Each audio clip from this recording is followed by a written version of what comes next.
সন্দেশখালীর তৃণমূলী জেহাদি শেখ শাহজাহানের সন্ত্রাসের সাম্রাজ্যে প্রথম পেরেকটা ঠুকেছিলেন তিনি। জীবনের পরোয়া না করে থানায় গিয়ে অভিযোগ দায়ের করেছিলেন সন্দেশখালীর বীরাঙ্গনা রেখা পাত্র।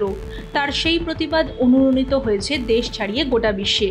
তার মুখে সন্দেশখালীর সত্যি জেনেই তৃণমূলের বিরুদ্ধে ধিক্কারে মুখর হয়েছে গোটা দেশ। সেই রেখা পাত্রই এখন বিজেপির বিধায়ক, আর বিধায়ক হয়েই ফের অ্যাকশন মোডে তিনি। নিজের বিধানসভা কেন্দ্র হিঙ্গলগঞ্জে গরু পাচার রোধে মর্দানি দেখালেন সন্দেশখালীর বধূ। একের পর এক গাড়ি আটকে রুখে দিলেন গরু পাচার। সেই দাবাং রেখা পাত্রের ভিডিও এখন সোশ্যাল মিডিয়ায় ভাইরাল। শুক্রবার হিঙ্গলগঞ্জের দুলদুলি ফেরিঘাট দিয়ে গরু পাচারের চেষ্টা হচ্ছে বলে খবর পান ওই কেন্দ্রের সদ্য নির্বাচিত বিধায়িকা রেখা দেবী।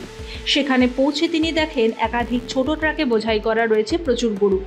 সঙ্গে সঙ্গে গরুর মালিকদের কাছে নথি দেখতে চান তিনি, কিন্তু তারা কোনো বৈধ নথি দেখাতে পারেননি। এরপর হিঙ্গলগঞ্জ থানায় খবর দেন রেখা পাত্র। খবর পেয়ে সেখানে পৌঁছয় পুলিশ আধিকারিক। তাকেও বৈধ কাগজ দেখাতে ব্যর্থ হয় গরুর কারবারিরা। এখন গরুগুলিকে গাড়ি থেকে নামিয়ে একটি চালার নিচে রাখা হয়।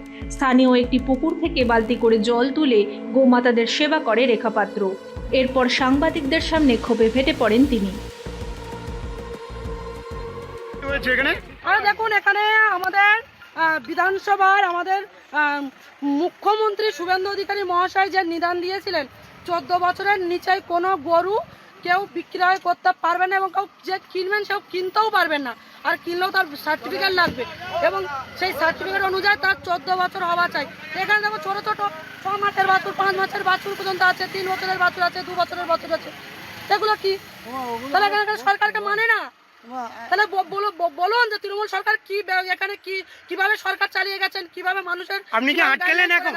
অবশ্যই গরু এখানেই যে ছাড়তে হবে। গরু আমি ছেড়ে দেবো। প্রশাসনে কি খবর দিয়েছেন আপনি?